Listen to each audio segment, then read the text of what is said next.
안녕하십니까. 존경하는 관악구 유권자 여러분. 관악구 을 국회의원 후보자 기호 7번 우리공화당 박현성입니다. 이른 시각부터 출근 인사, 거리 유세, 퇴근 인사를 드릴 때마다 마스크로 얼굴을 다 가렸지만 지나치는 여러분들의 눈빛 속에서, 거리 풍경 속에서 대한민국의 현재를 보고 있습니다. 얼마나 힘이 드십니까? 현 정권의 망국의 길로 향하는 행보에 민생은 뒷전이고 사리사욕에만 혈안이 되어 있는 더 이상 신뢰가 가지 않는 국회의원들까지, 그런 현실에 여러분들과 같은 마음으로 저도 이 자리에 앉게 되었습니다.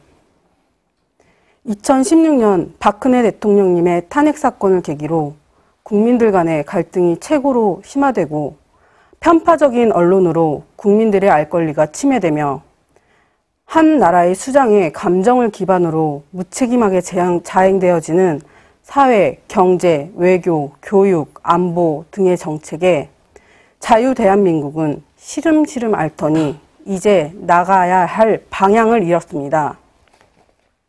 무엇보다 국민의 권리와 생명이 우선시되어야 할 정부가 먼저 나서서 국민을 속이고 기만하는 사태가 연이어 발생하고 있습니다. 거짓 사기 탄핵, 부정선거 개입, 탈원전, 굴욕 외교, 탈북자 강제 북송, 소득주도 성장, 포퓰리즘과 오르는 세금, 조국 사태, 연동형 비례대표제, 공수처, 중국 폐렴, 너무 많아 차마 다 나열하기도 힘들 정도입니다. 이 난제 속에 참고 견디는 국민들께서 참 대단하다는 생각이 듭니다.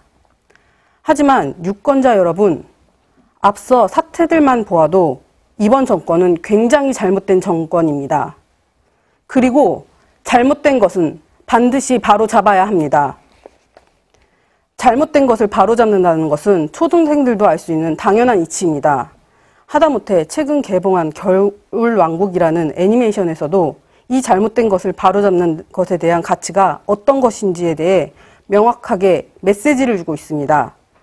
위험을 스스로 감수하더라도 잘못된 것을 바로잡기 위한 노력 끝에 진정한 그들만의 밝은 미래를 맞이한다는 내용입니다. 우리가 바로잡아야 하는 가장 첫 번째는 잘못된 정권의 시작, 박근혜 대통령님의 탄핵입니다. 탄핵 무효를 공론화하는 것은 단순히 박근혜라는 인물을 구하기 위해서가 아닙니다. 법치를 기반으로 한 것이 아닌 거짓된 언론 기사와 선동으로 인해 탄핵이 이루어졌고, 그 이후 좌측으로 기울어진 대한민국은 망국의 길로 더 기울어지고 있습니다. 자유민주주의의 체제로서 미래를 나아가던 대한민국이 그 사건으로 한순간 사회주의, 공산주의 체제로 변경이 이루어지고 있음을 유권자께서는 아셔야 합니다. 한 번도 경험하지 못한 나라, 그것이 바로 전염병으로 인해 마스크를 사기 위해 나라에서 시키는 대로 줄을 서고 배급을 받는 듯한 풍경을 가져온 사회주의의 나라입니다. 그리고 이런 풍경을 가져오기까지 사기 탄핵에 동참했던 국회의원 및 관련 인사들은 대국민 사과를 해야 하며, 국민들은 그들이 21대 국회에서 절대 배지를 달 수 없도록 해야 합니다. 이는 정권 교체, 보복의 의미에서 하는 말이 아닙니다. 정권의 욕심을 낸 정체성을 알 수 없는 사람들이기 때문입니다. 확고한 자유민주주의 체제에 국가관이 없는 자들은 이토록 국가를 위태롭게 만듭니다. 따라서 사기 탄핵을 무효화하고 잘못된 현 정권을 탄핵시켜야 하지만 다음 미래가 있을 수 있습니다. 두 번째로 바로잡아야 하는 것은 극대화된 갈등과 분열의 정책입니다. 현재 우리나라의 갈등과 분열의 중심에는 무분별한 최악의 정책과 포퓰리즘이 있습니다. 늘 좌측에서는 주장합니다. 공정을 위한, 평등한 삶을 위해 소외된 약자의 입장에서 다양한 혜택을 주어야 한다고. 그리고 그 주장에는 늘 어느 한쪽 편만 강조하고 있습니다. 소외된 계층에 대한 국가적인 배려는 반드시 필요합니다. 하지만 지금 좌측에서 남발하고 있는 정책과 혜택을 잘 보면 이게 얼마나 잘못된 허황인지 유권자분들께서는 아셔야 합니다. 모든 갈등의 주체를 한쪽으로만 설정하여 정책에 반영하다 보면 결국 그 혜택을 받기 위해서는 소외되고 약자의 입장에서만 살아야 합니다. 특히 최근 갈등의 도가 지나쳐 범죄에까지 적용되고 있는 남과 여, 지역, 고용인과 노동자, 가진 자와 못 가진 자 등의 기준에서 난무하는 정책들과 혜택들은 결국 잘못된 인식과 기준을 토대로 갈등을 조장하고 있는 것입니다. 결국 이것은 획일 평준화를 담은 사회주의 공정으로 가는 길이며 개인의 가치와 미래를 국가가 암묵적으로 정해버리는 위험한 발상입니다. 현 좌측 정권에서 주장하는 공정사회라는 입에 발린 허상을 탈피하셔야 합니다. 공정사회는 법치 속에 포퓰리즘과 갈등을 최소화했을 때 자유공정사회를 추구할 수 있습니다.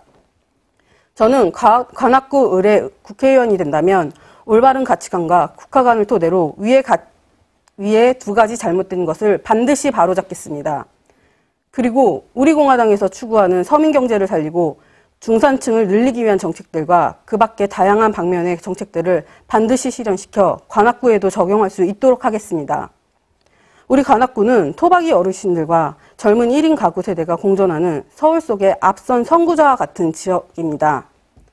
서울 내 1인 가구, 전출자 및 25세에서 39세의 미혼 여성이 거주가 전국 1위라는 결과가 지역에 도움이 되지 않을 것이라고 대부분 전망하여 이 부분에 대한 극복을 이야기하고 있습니다.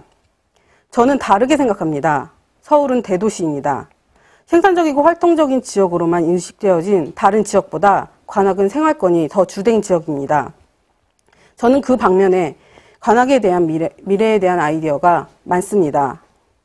오래전 외부에서 이곳에 자리 잡아 토박이 주민이 되고자 노력했던 현재의 관악구 주민들의 그 역사는 외부인이 관악에서 살고 싶은 모토가 되어 관악에 머무르고 이루고 피어날 수 있도록 새롭게 태어나야 합니다.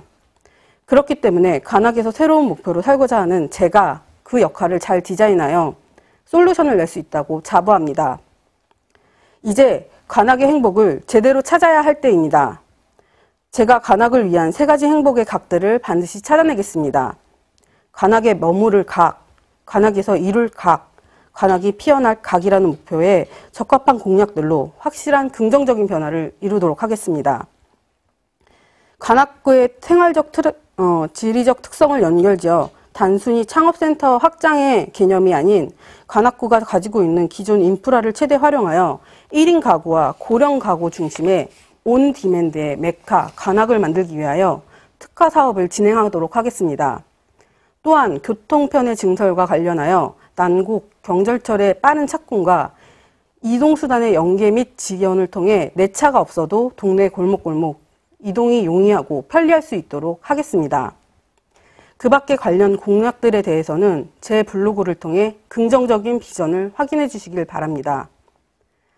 마지막으로 자유우파 청년인 제가 자유대한민국의 한쪽으로 기울어진 이 상황을 안타까워하는 우파 국민 여러분들께 호소드립니다. 탄핵 이후 지금까지 자유우파의 목소리를 내며 태극기를 들고 좌파와 싸워왔던 정당은 어디입니까? 네, 바로 민초의 정당, 우리공화당입니다. 큰 정당이 나라를 반드시 바로 잡을 수 있는 것은 아닙니다. 확고한 의지와 투쟁력이 있는 정당이어야 잘못된 것을 바로잡을 수 있습니다. 정말 안타깝게도 거대 야당의 대다수는 아직도 좌파와 협력하여 개헌을 준비하고 있습니다. 진정으로 나라를 생각하시는 자유우파 국민들께서는 젊고 확고한 국가관과 애국심을 가진 후보인 저에게 기회를 주실 거라고 믿고 있습니다. 부디 나라를 구할 소중한 한 표를 기호 7번 박현성에게 부탁드립니다. 감사합니다.